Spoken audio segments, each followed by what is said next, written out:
அலைவரிசை கேட்கின்றதா? கேட்கும் பாட்டில் ஒரு உயிர் வீடும் கண்ணீர் வழிகின்றதா? நெஞ்சு நனைகின்றதா?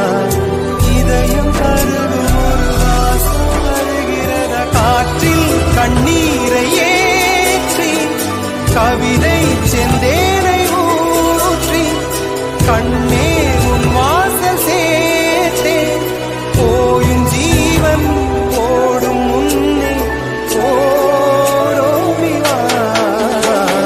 பூங்காற்றிலே உன் சுவாசத்தை தனியாக தேடி பார்த்தேன். கடல் மேல் ஒரு துளி வீழ்ந்ததே, அதை தேடி தேடி பார்த்தேன். உயிரின் துளி காயும் முன்னே என் விழி. Download ShareChat.